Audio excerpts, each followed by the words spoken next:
something that I would like to see more of is a better focus on the niche of the really kind of focused area that they're working on.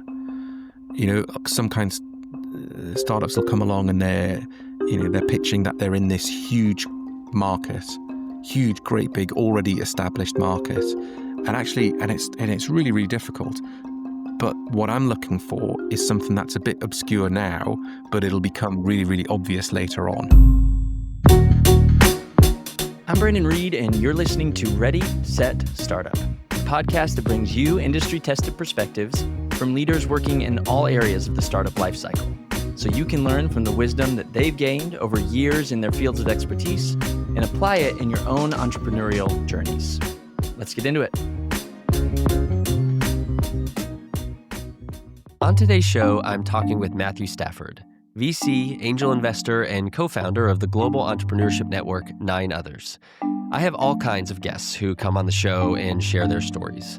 When I speak with investors, much of the time they became independently wealthy in any number of ways, then made their journey over to the VC or angel investing world as a way to grow their already established wealth. One thing I love about Matthew's story is that one of his first roles in the startup world was from within a VC fund, and that's where he began to fall in love with entrepreneurship. Starting from the investing side is, I found, a rarity, and it gives Matthew a really unique perspective that allows him to share some keen insight with anyone looking to learn more about this part of the startup world. In addition to investing, he co-founded a really amazing network of entrepreneurs called 9 Others. I'm really excited for you to hear that part of the interview as he talks about the genesis of how that started, how it then adapted to what founders needed who were a part of it, and what it ultimately has evolved into over the years. No matter what chapter of the startup journey you're in, Matthew's experience, words of wisdom, and caution will be helpful and insightful. But first, let's go back to the early years of his career in London when startups weren't yet the cool thing to do, and how he was helping early-stage companies to navigate the often intimidating world of fundraising. I think it's easy to look back and, join the dots, as we all know. And I think, but I sort of think of my career as kind of split into two. So there's kind of before and then there's after. And before, I worked in financial services. I was kind of technical. It would now be called fintech, but it was like financial services, IT. And it was good, it was fine. It was okay. I was progressing well and all that kind of stuff. But then I just found out more and more about startups and venture capital. And I just got hungry for that world. And there were a lot of people in the kind of big corporate world, and they just didn't have as much meaning in their life. They were kind of, doing okay on paper, but they weren't really satisfied. So I wanted a bit more. So I started finding out more and more about that. And then it was actually at business school that I learned more about the venture capital side of it. And then it was after business school, I started working with an early stage investor. And this is 2010 going into 2011.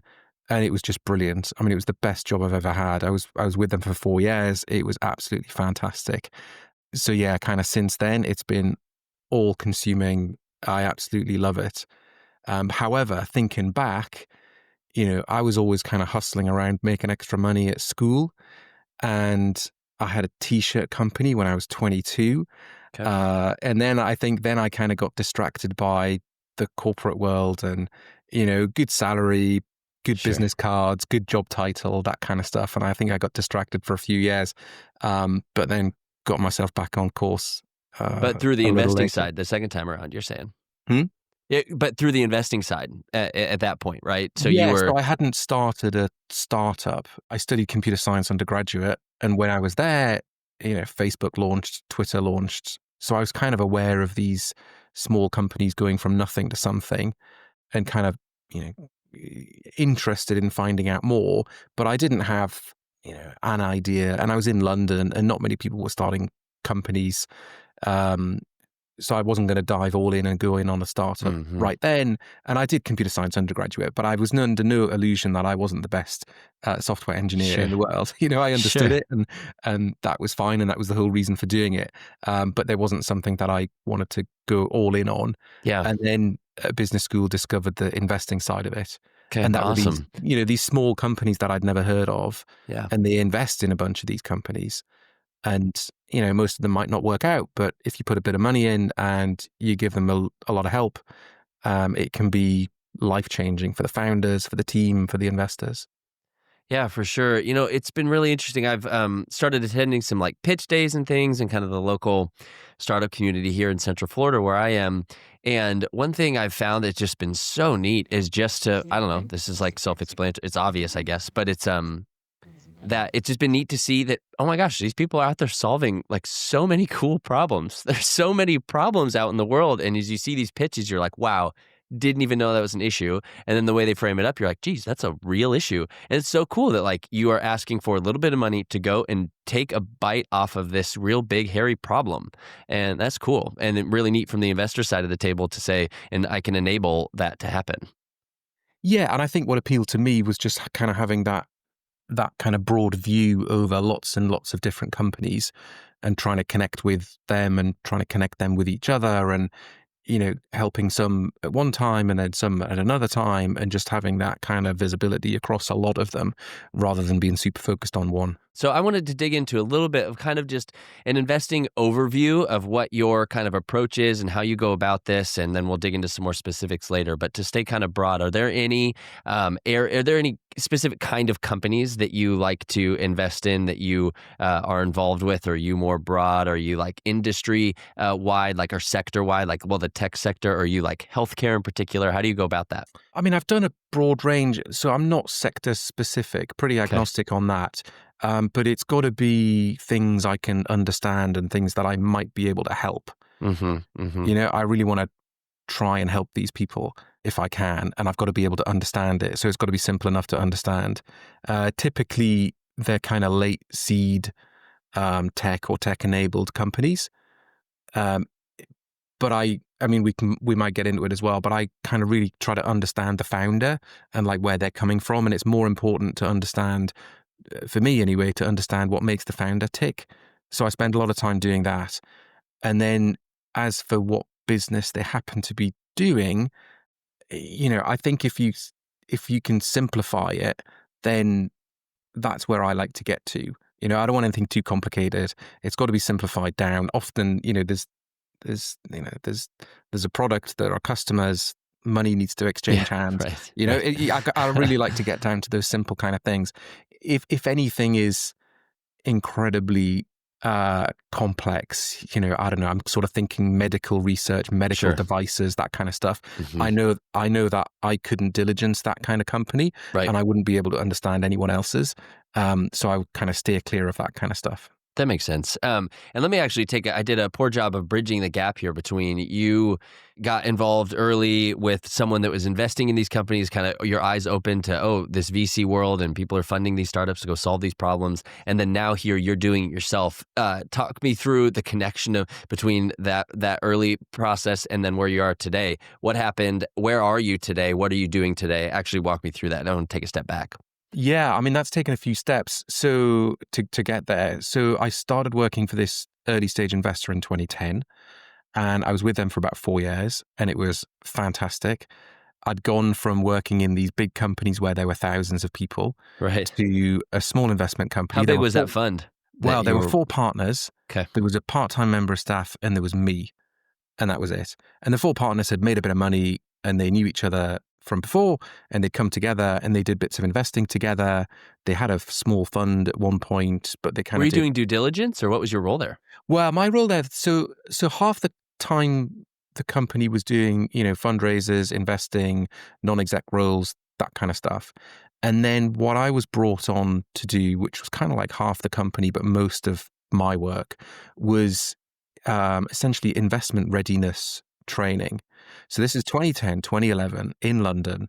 No, not many people were starting startups, right? It was a bit of a weird thing to do, to start a company. Even in Because 2010, wow. people got jobs with big companies that you'd heard of, Yeah. right? Just like I Yeah. used to. So Uh-huh. if you wanted to start a company, that was pretty strange. Maybe you couldn't get a proper job. Yeah, But there right. were people doing it in really scruffy offices in East London.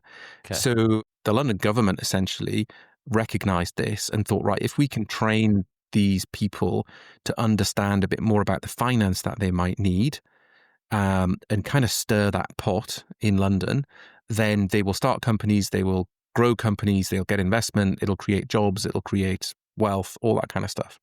So my job was to go out there and find these companies that were kind of starting up and interested in getting investment. And then also I'd be on the other side trying to find the investors, the venture capital firms that existed, the few angel investors that were around, and try and put the two together and do some training on, what a VC is, what they want versus what an angel is, why you shouldn't look at private equity if you're a seed stage startup, and all this kind of stuff. And so that was my role in the beginning, was to help with that investment readiness project. And it was incredible. It's fantastic. Okay, awesome. So you were doing that for that early fund, and then where did you go from there? How'd you get from there to here? Well, from there, so whilst I was there, I started a few side projects. Okay. The first thing I did... Caught the bug? Yeah, absolutely. Yeah. So the first thing I did in the middle of 2011, I managed to persuade one of the Y Combinator partners to come to London, which had never been done before. They'd never come to London and all that kind of stuff. So I persuaded them to do that. So I put on that event. Cool. It was at the time the biggest tech event in London. There were hundreds of people there. They were queuing around the block. And that sort of really gave me the bug, because it was a case of, I had an idea, I could do something about it. And it worked, right? So that was great. And then later that year, and again, there's a backstory, but I co-founded an entrepreneurs network called 9 Others, which I still do, which we can get into. So I kind of started that side project. Along with the 4 partners of that firm, we started an accelerator program. So we were doing that as well. So then I would go out and I would find the companies, and we'd invest in those companies and take them through a program. So that was all amazing. And going through those first few years at that company, I just wanted to do that investment stuff for myself. But I knew, because I hadn't started that tech startup and, sold it for billions, that I would have to go about it in a different way. So I'd worked for that company. Then I started working for a high net worth investor who had started his company at university. So then he wanted to help other students and graduates start companies. So I was pretty connected in with the startup scene and the universities in London. So I would go and find entrepreneurial students that wanted to start companies, filter them through, interview them, all that kind of stuff, and then take them to this investor who would ultimately decide whether to invest or not. And he would invest a bit of his money, take some shares. And that's when I started getting some sweat equity in those companies from that investor. Cool. So I did that a couple of times with a couple of different high net worth investors. Oh, okay, cool. All along, in parallel, feeding them opportunities. Like you would go and find people that were looking for funding and pair them. Exactly. And all along this was, in parallel to it, was 9 Others, which is the entrepreneurs network that I started in 2011 and still do. And that's just been a fantastic way to build these relationships, help out these companies, and just create that network. And from that, other interesting projects started to come my way. So after a few years, I left that investor. I started doing some other interesting projects, sometimes with investors, sometimes with, corporate organizations. They wanted to understand entrepreneurs, all that kind of stuff. So then I would start stashing away a bit of money, and then I would start angel investing. So did that and started small, and then, built that up. And, as you know, with investing, you've got to do quite a few companies. In the early days, a lot of bad bets. Well, and then in the early days, that's when things fail. So the ones that fail quite quickly. So you think you're terrible at it, and you're good. Yeah, right. And then in the medium term, you might get some moderate exits or some acqui-hires, things like that. So that's okay. That's quite good. But then the really, really big ones don't come for many years. So I started doing that with my own angel investing, and sometimes I'd syndicate those with some friends. And try to help out that way. So I've done that with 24 companies. Oh, amazing. 6 have failed, 4 have exited, 1 partial exit. So then there's 14 still going. Awesome. Amazing. So that was, I had a couple questions that you really covered of like, well, what kind of experience do you bring to these companies you're investing in, and that you can bring to the table and help them with? And you just walked through a lot of your background, and it's there's a wide breadth of it, and it's really neat how you've kind of seen both sides of it and both invested and been on kind of almost an advocate from the founder standpoint of like bringing them along and building them up and training them and getting them ready for that stage of growth. One of my other thoughts I had, and you brought up 9Others a couple of times, and it's really intriguing to me. I want to talk about it, and we'll get to that. I want to talk first about what you had mentioned that you were involved in these VCs, and then you started, putting away some money and then angel investing yourself. I don't talk to many people that do both. Like they are either a part of a VC fund and they put their money in the fund and the fund invests in the companies, or they're angel investors and they kind of stay away from the VC world. Feels like you're playing a little bit of both, and why, and how do you do that? Why would you not just take the money you're investing as an angel and just like put it all into the fund?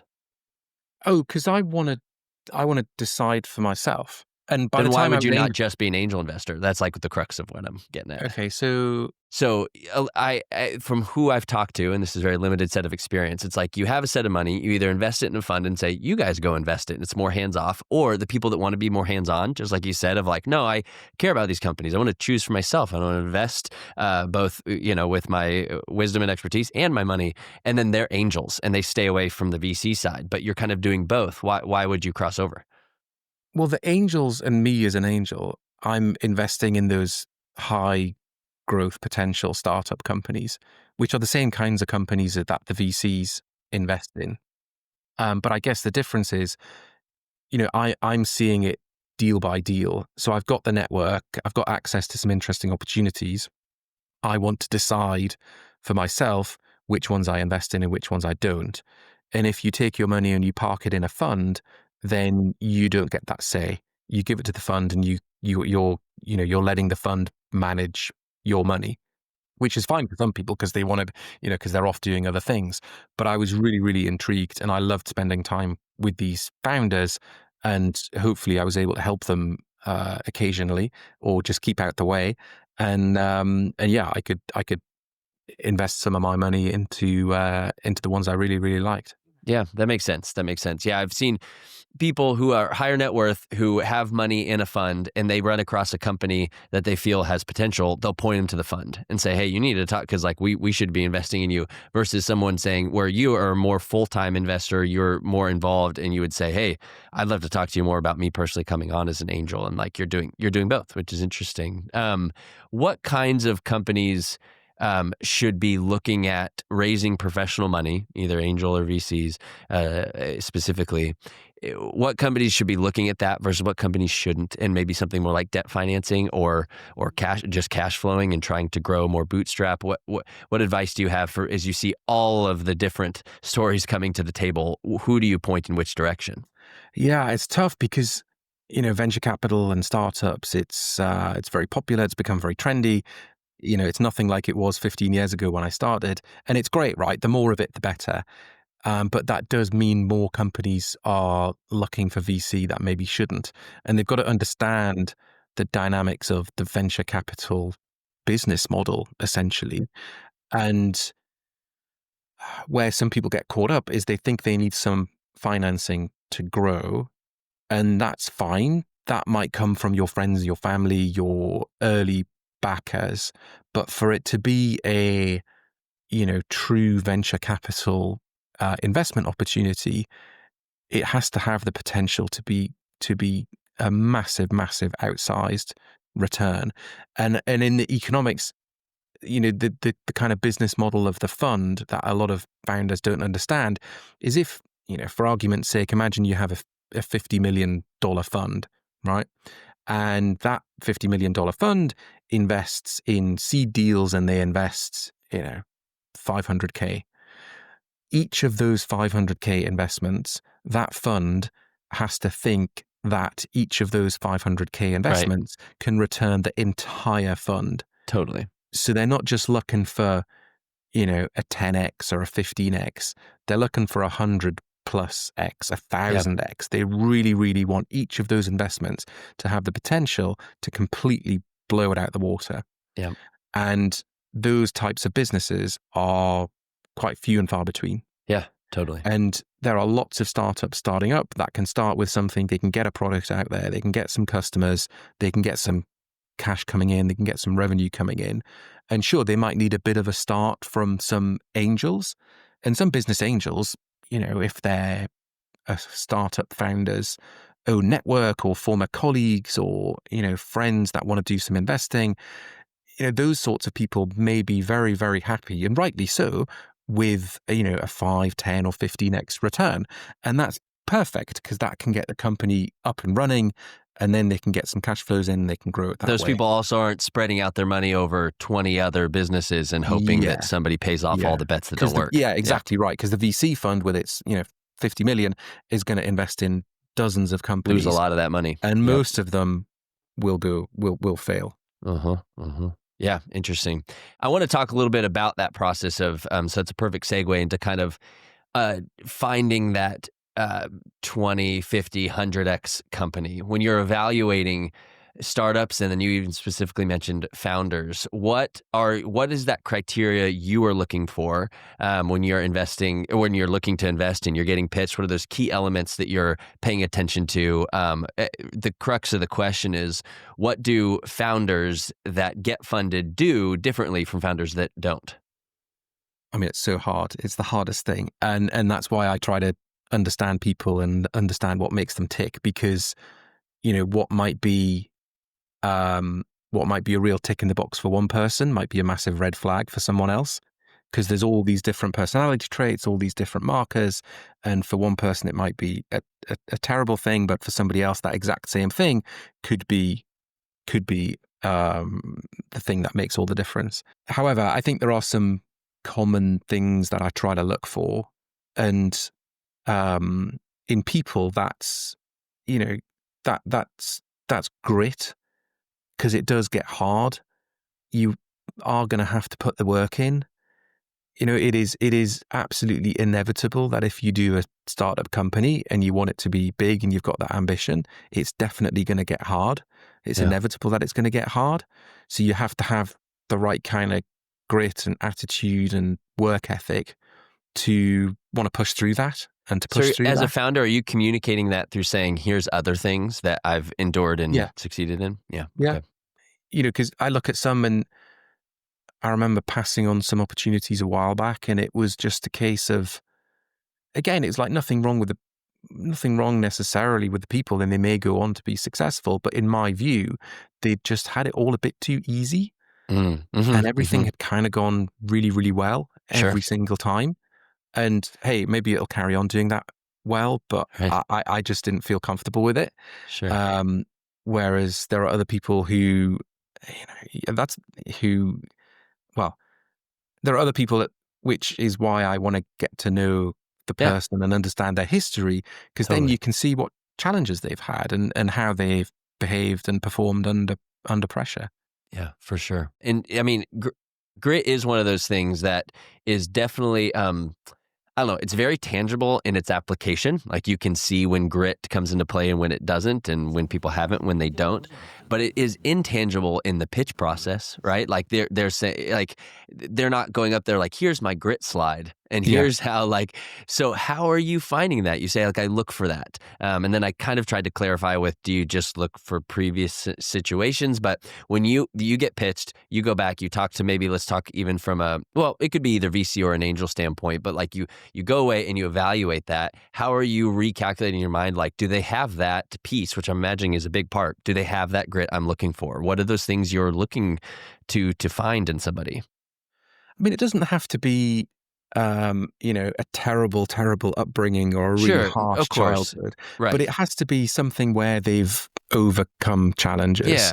Yeah. So just demonstrating, what I'm getting at is like, so many early entrepreneurs that's who my primary audience is. And so they're thinking, all right, they see the title of this episode. They think I'd love to hear from an investor, and they're hearing like, well, what are they looking for? How do I get funded? A lot of founders don't. How do I get funded? And so trying to provide a practical thing they can sink their teeth into for how to demonstrate that. And I think what you're saying is, well, show me in the company. It's not a grit slide, but it might be like, show me in the company where you've had to, maybe to use the very overused term of where you've had to pivot, where you've had to take something that really disrupted the path you were on and how you behaved in that scenario.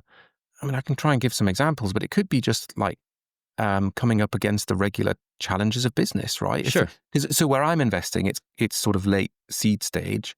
So Okay. they'll have already had a bit of a journey. So Sure. the company is probably, I don't know, at least a couple of years old. And throughout those first couple of years, have they had to juggle a day job and get the company off the ground? I Right. mean, that shows a bit of grit. If they've Sure. got up early in the morning and they've done a couple of hours on the startup before going to the day job and then doing a few hours in the evening afterwards, Yep. and getting out of bed early at a weekend to work on the startup when they Yep. could just be lounging around, that shows a bit of determination. Totally. Or perhaps they've had to have some uncomfortable conversations in those early days. You might have to split with a co-founder, split with early employees. You might have to chase customers for invoices. I mentioned earlier on, I had a t-shirt company when I was 22. There Uh-huh. is nothing quite like having to do cold calls to try and do sales. Yeah. And then Yeah. when you There's make a nothing like sale, it. it's the best thing in the world. Yeah. But Right. then if somebody doesn't pay you, you got to pick up the phone, or you got to Right. go around there and you've got to ask them to pay their invoice. That Totally. is, that can be incredibly uncomfortable. Totally. But that's the kind of stuff you've got to push through. Yeah. Yeah. And I think all those are ways you can creatively show without, again, showing some slide that's like, here's my grit graph Yeah. of like, yeah, what I've overcome and how you can be confident as an investor in my company that I will continue to overcome as challenges inevitably continue to come against my company. And also, I get Um, to know people for a long time as well yeah, before I make any investment. sure. A long time, as in, it might be a year or two. And over a Oh, year or wow. two of getting to know somebody, Totally. you kind of realize where they're coming up with excuses and Sure. where they're Sure. not. Yep, yep. And then you, over so many years, like you've said, of working with so many founders, you really start to pick up on what that looks like and Right. start to gauge like, oh, this is an excuse versus this isn't. Now let's Right. talk about some of those. That was my next question of these red flags. We just kind of talked about what you do look for. What do you look for that is a red flag that when you see, you understand like, hey, this is not the right fit? Neediness. If they're too needy, like, a lot of founders come along to investors and they say, "Oh, if I have this investment, then I will be able to do this." And it's like, as an investor, I don't want to have all your best ideas. I don't want to be the one that's keeping pushing you all the time. I want to see some, some resilience, some determination, some self motivation, self discipline, all that kind of stuff. And often in the entrepreneurs I don't want to back there is this kind of neediness, like, oh, if I have it always used to be, if I have a technical co-founder, I will be able to go build something, or if I have this investment, then I'll be able to go do it. And it's like you're always going to be resource constrained. So you've always got to think about what you can do with what you've got right now to take that step forward. And I think that's a big turnoff if people think they can't do anything without money, or they can't do anything without X, Y, Z. Yeah. Or they have like pre-baked excuses for why things haven't happened in their company. And then they can just assign to it like, well, when that happens, there will be success. And I Because can the imagine that. best ones are the ones that are kind of, they have this, I don't know, they have this attitude where it's kind of like, we're doing it anyway. Yeah. You know? Inevitability. Yeah, Yeah. it's Yeah. inevitability. They're not there to convince anybody. It's like, look, this is where I, Right. Totally. patiently, I mean, Come they're in a along or hurry. don't. They're in a Yeah. hurry, but they're also kind of patiently, you know, stepping forward as to where they're going.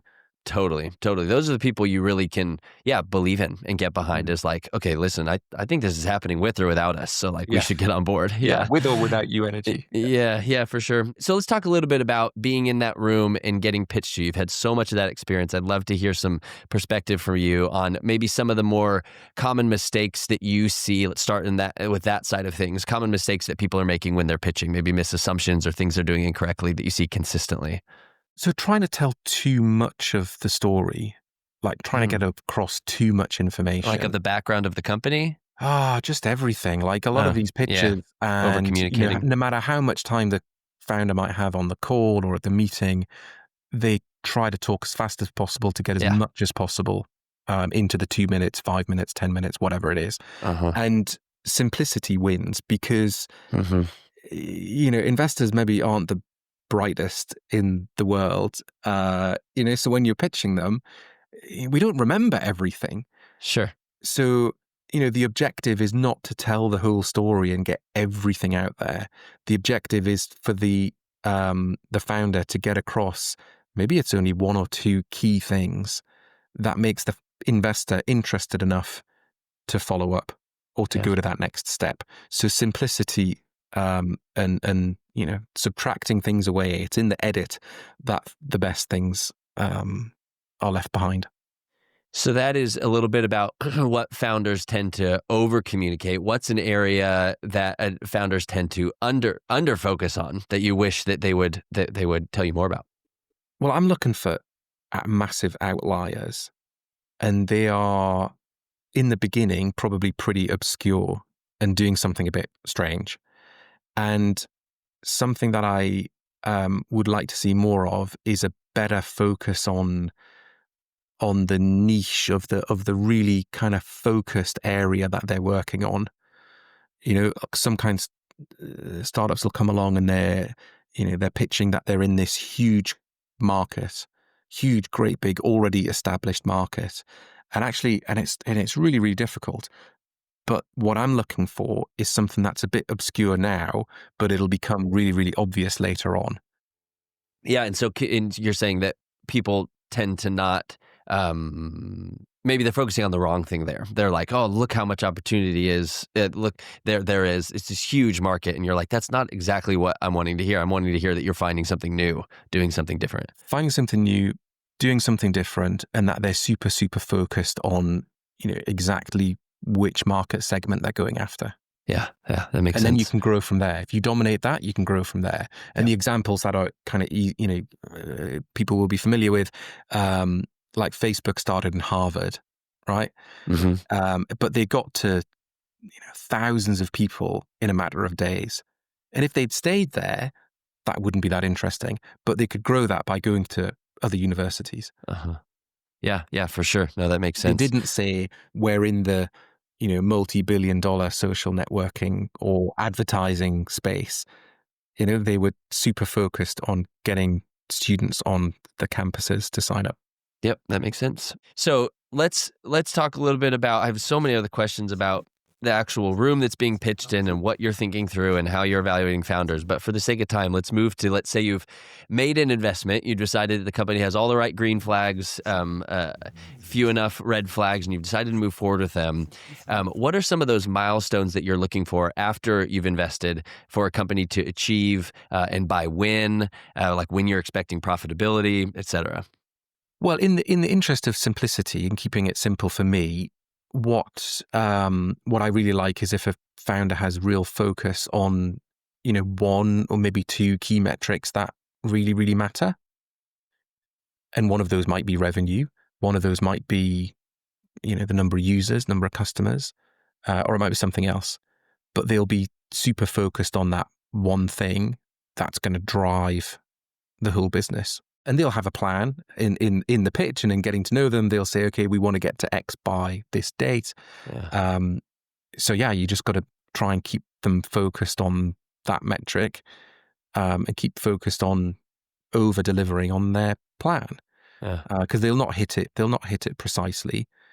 They'll either massively over deliver or fail completely. How do you manage that expectation? Because here's what I continue to hear from founders that have cautionary tales of VCs is that, like, we step into the room and you pitch the 100x version of yourself because that's how you get funded, and you provide these huge milestones of like, we can do this, and then if the investors get on board with that, then they're like, cool, let's do it, let's fund that vision of the company, and you set yourself up for such a stretch that even if you achieve really good growth or profitability or user acquisition, you're still not hitting this massive vision. And it's this constant vicious cycle of like over pitching and then under delivering. How do you manage that? I mean, what I like to see is it broken down into chunks. Mm-hmm. So sure, from day one to day, 10 years time, there's going to be a huge difference. But if you can break that down and just show what it's going to look like, maybe each month in the very, very early stages of the company, and then maybe it goes to each quarter, each 6 months. And it's just having the right kind of attitude to the right kind of growth. Because in the beginning, it might not the actual numbers might not be that interesting. You start with one customer and you grow by 5 to 10% every month. It's not going to be huge. But what I'm looking for is that these things are compounding, and that they can, it's not linear. It's not adding 10 customers a week. It's adding a percentage each week or each month. Yeah. No, that makes And sense. they can continue and they can maintain that percentage. Yeah, and maintain. That's right. And you mentioned kind of a little bit about the timeline of when you're starting to get to know founders, and you're not early stage, so you can even spend up to a year or two of watching the company, watching the founders before you step in and start investing. But walk me through a bit at a very high level of what your timeline is from getting to know a founder up until when you would expect an exit, as far as like rule of thumb. Oh, exits, crikey, they take years. Is that a 10-year? Are you thinking, all right, we're in this for 10 years? Are you hoping for a 6 years and you'll have money, see something returned? 6 would be quick. You could get a Yeah, really, really good exit in 6. But it might be, I don't know, it might be like 40, 50 times return rather sure. than 1,000, for example. Uh-huh. Uh-huh. Yeah, so it is, for the huge ones, I don't really think about it. I think it's just a long way ahead. Yeah, you And don't really think about it. Nice. you kind of, Nice. as this kind of investor, I mean, I love it because there's no price. I could never do anything in the public markets because there's a price every single day. Right, right. And it changes within that day. Totally. What I like about startups is I do my evaluation, I make my Yep. decision, I put my money in, and then, there's no way I can get that money out until many years in the Right, future. So then you right. just try and help. Yep, for sure. Let's talk a little bit more about Nine Others. You touched on it earlier. I'd love to hear more about the kind of how that started, what it is, and what it became, what it is today. I mean, it's really, really simple. So the name Nine Others is because every month since the end of 2011, myself and my co-founder, we've hosted a dinner for 10 people. So it's yourself Awesome. and 9 others. That's it. Okay. Because we wanted to keep it deliberately small, loosely curated, and just trying to help out. And Yeah. in that investment readiness program that I told you about earlier on, where we were kind of training people in investment and making introductions to investors, we ran a bunch of dinners and breakfasts where, there'd be maybe 6 or 7 startups and there'd be 3 or 4 investors, and the startups would pitch for a couple of minutes. There'd be some Q&A, and then you'd move on to the next pitch. And they were amazing. They were so successful. They were fantastic. We loved it. But what myself and my 9 others co-founder, Katie, what we noticed at the end of those dinners was, at the end of the dinner, the entrepreneurs would kind of huddle together in a corner for the last sort of 20, 30 minutes. Uh-huh. And it used to really annoy us because we'd got them there to talk to the investors and they weren't doing it. And we were like, my God, you're missing your chance, right? You've got Uh-huh. investors, right in the room, but you're missing your chance. But then we figured out what was happening after a few more of these dinners like that, because it happened all the time with lots of different people. And we figured that they'd kind of done their investor pitch thing, and they were talking to their peers, and they were talking about some of the challenges that they had. And at every other networking event and pitch event, including the ones that we were running, the founders had to be on show. Everything had to be brilliant. The pitch deck, everything was going really, really well. But actually, it wasn't always the case. They might be having some of those tough conversations that we'd spoken about. So anyway, after figuring this out in 2011, Katie and I thought, right, is there something we can do just for those founders? And we'd run a bunch of dinners with investors, and we thought, well, why don't we try a dinner with just founders? And each person can share a challenge, and then we'll spend, 10, 15 minutes as a group trying to help that person out. And then we'll move to the next person, and then we'll move to the Oh, next cool. person. And it's like, it's confidential around the table. It's only ever 10 people. It's loosely curated who's there. So it's founders, entrepreneurs, people working in startups. And they've got to be coming up against the challenges of business about, getting paid and hiring and firing and all that kind of stuff. Yeah. And that was it. And that was our idea. And we did one, like I say, at the end of 2011. People thought it was a good idea. So we did another one, and then we did another one, and we did another one. And there's some kind of happy accidents and there's some kind of things that are deliberate. But at the time in 2011, 12, 13, we had day jobs. So we couldn't do and didn't really want to do, lots of dinners, lots of nights of the week. So we just thought, well, one a month is about right. So we did that. And that's what we've done ever since. Okay, awesome. So is that is it still just you and you're rotating out, I guess, 8 others with you and your co-founder, or is there did that expand to other locations or cities, countries? Yeah, it expanded as well because we thought, well, we saw that the founders that were at the London dinners, they were crisscrossing the world. They had Mhm. partners and customers and colleagues and Right. whatever in lots of different cities all around the world. So then we thought, okay, 9 others might work in other cities. So then we found other people in other cities who were like the equivalent of us, who Mhm. wanted to put on this dinner, and they wanted to do it in the 9 others way. So yeah, it's happened. I mean, there've been hundreds of dinners. It's Cool. happened in about 50 cities all around the world. There've been thousands of people who've been there, and it's all exactly the same. Each person has to share a challenge. Um, and the rest of them, the group, help that person out, and then we Cool. do that for each person.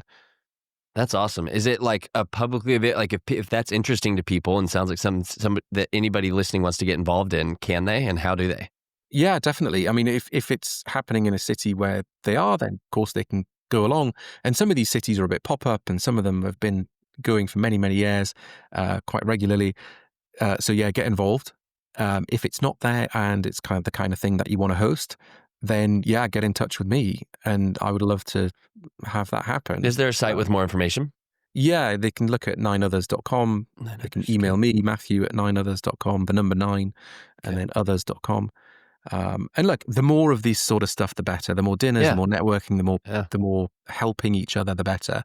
But if there are people in towns and cities and they want to do it in the 9 others way and be part of that, part of our community and part of the bigger community, there's a bit of work involved. You got to find a venue. You got to Yep. talk to the venue. You got to host it. You got to do all this kind of stuff. But it's really, really worth it. It's That's fantastic. awesome. And because everything that I do comes from those dinners, and the kind of lens that I'm looking at, the Right. investment opportunities, I'm kind of thinking of people that have come to previous dinners and the Totally. kind of, pros and cons of all these different people. It's great. Awesome. That's really, really neat. So let's step back into the world of investing real quick again to talk through, as you're having these dinners and you're evaluating, you're kind of keeping your eye on people of like who would be the right fit. And then you're, tapping your network. You see all of these businesses either that you're directly investing in or you're just, tangentially connected to. You're seeing all these businesses scale. Way more than just a general polling of the population. You've seen that happen time and time again. What have you seen as these companies go from conception to scaling to potentially exit? But let's just talk about this scaling piece, this growth.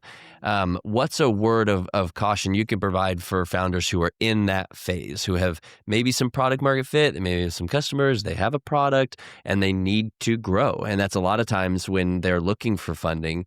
What do you see is something that you could provide a word, some advice to in that moment, things that you see that founders learn the hard way a lot of times in that time of growth?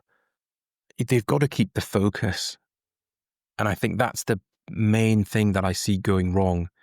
The more time they've spent in the company and the more time they're growing and they get investment and they get customers, and it's easy and it's forgivable. I mean, everyone does it, is to kind of add things, Yeah. right? Add a new feature, add this, add that, add the other. And sometimes they lose the focus of what they were doing in the first place, and why they started the company and what problem they were really going to solve. And another thing is like, things take time, and okay, the best companies move really fast and get a lot done, but they still have to focus on the main thing. Hmm. And I've seen some companies pivot away from their original main thing too quickly. Hmm. And if they'd only just stuck with it, it would work. Sometimes startup founders, by their very nature, the best ones kind of live in the future, right? And they're building things that aren't quite there yet. They're just building just as people are wanting to have them. And that can be a really uncomfortable place because the proof might not be quite there, and it might be easy to think of some other thing that you should do that would work right now. but you've just got to, remember that main reason they were doing it in the first place. And often that gets lost and there's a lack of focus on that. But it's really, really difficult. I love that. Yep. Staying focused and keeping the main thing the main thing. I love Yeah. that. So let's move into some closing questions. I ask these same questions to all my guests to offer a different perspective based on everybody's background and experience to these same kind of core ideas. And I'm really curious about this first one for you in particular, as you've talked with so many founders over the years through 9 Others and your other involvement. When you speak with entrepreneurs, what is a question that you get asked the most? And what's a question that they should be asking, but they don't? So I'm not sure if this is what you're after, but a question that I think founders should not ask of investors is for them to open up their network. So I get pitched a lot. Investors in general obviously get pitched a lot, and they have to say no to most opportunities. Right. Okay. So you get pitched 100 companies, you're probably going to say no to 95 of them. What the founders should not do, I don't think, if an investor passes, is ask them for introductions to other investors, because it's just not that compelling. Sure. Like, what am I supposed to do? If I say no to someone because I just don't find them, they're just not a good opportunity, then what am I supposed to do? Go to my other investor friends and say, hey, I don't like this deal. I'm going to pass for these reasons, but you should take a look. Right. It's just not that compelling. And frankly, there's nothing in it for me, right? I've got to move fast and get on to the next things and help my portfolio and lots of other things. But there can be an exception to that. If I get pitched something and it is one of those complicated medical research device companies that I would pass on, if I know an investor who definitely loves that kind of stuff, then I might pass it on. If an investor, and the founders should remember that for when an investor says yes as well, and they should not ask for introductions to the investor's network until they have that investor's money in the bank. Because often what I've seen happen is a startup pitches, an investor says, yeah, I'm interested in investing, I'll invest X amount. And before they've actually done anything and done the deal, and before the money's hit the startup's account, the founder asks that investor for introductions to their network. And it's just got such high risk of causing friction, in my view. That investor then goes and talks to their investor friends. And because these are high risk startup companies, it's quite easy to come up with reasons why it might fail. Yep. And if those investors are talking, it might change the first investor's mind. Totally. However, if they've done the deal and they've made the investment, well, then it's way more compelling to say, I've actually put my money into this company, and then they can go and, try and help get more investment into it. For sure. And then act as advocates, right? Because their money is 100%. There and they're, 100%. Investors can be extremely useful for companies, but you don't want to blow it. Right. Again, it's like keeping focused and it's keeping that one thing. If you're pitching an investor and the investor is interested, just focus on getting them across the line before you screw it up. Yep. No, that's great. Imagine that you woke up at the start of your career, Matthew, and yet you have all the knowledge and experience that you have now. How would you spend that first week of your fresh start? I like to think very 80-20. And I think if I was in that first week, knowing everything I know now, I would make a list of all the things that maybe I could do, or all the people that I could talk to, or all the interesting things. And then I would have a good deep think about what are the, 2, 3, or 4 that would have a huge impact, and I would get rid of the rest. Yeah. You would, that's like a systematic way of focusing on the right things. Yeah. Because there's so much that's interesting, and there's so many interesting, happy distractions. Yeah. No, that's great. So last question for you is, what would be one tool or quote or book, something that you found indispensable to you either personally or professionally in your career? I love reading books. I've got a lot of books behind me, and I'm always hungry. I'm always hungry for more. It's difficult to pick one. I think it's that 80-20 thing. The 80-20 principle by Richard Koch has been massively impactful, because it's about focus, and it's, most of the stuff that we do actually doesn't really move the needle. It feels good because we feel like we're working and we're doing activity, but actually it's about really focusing on the small number of things that would have a massive impact. And what I've seen sometimes is that entrepreneurs, they kind of avoid the things, it's coming up with the excuses, or it's avoiding the really, really perhaps difficult conversation, perhaps difficult task. But if you focus in on that and do those small number of things, they can have a really meaningful impact. I love it. And I think that really solidifies, or at least affirms, what you've been really focusing on, or been touching on a lot in this interview. And that's, focusing on the right things, taking the right actions, and keeping the main thing the main thing. I think that's a real theme here. And clearly you found that to be valuable for people over your time helping startups and investing. So I love that. And I've seen it work, right? So like there's the famous stories about Peter Thiel's management approach. And he would, in the PayPal days, he would only talk to people about the one thing that he told them that they needed to focus on. And if they were going to talk about anything else, he wouldn't have the conversation. And it takes incredible discipline. It probably felt so awkward. But having that mindset, those small number of things, or that one thing, can have such a big impact. It's important to focus on what that is. Yep, for sure. Well, Matthew, this is awesome. Really, really valuable. You hit on a lot of really great things here. And, I've had a couple investors on the show, and both from a VC and an angel perspective. And there were things you touched on in here just from your unique experience, but also like your background and where you've come from and how you've helped startups over the years that were, unique and wholly new. So I really appreciate you providing that. Oh, thanks, man. It's been good.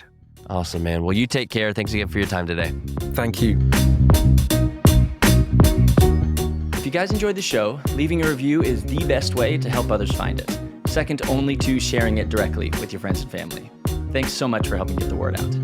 Hit me up at brandon@readysetstartuppod.com if you have additional questions about a topic I covered, have suggestions about another area you'd like to see me dig into, or just want to say hi. Please reach out. I'd love to get in touch. Keep imagining, keep creating, keep inspiring your spheres of influence with what you're passionate about. The world may just need that dream that's in your head. See you next time.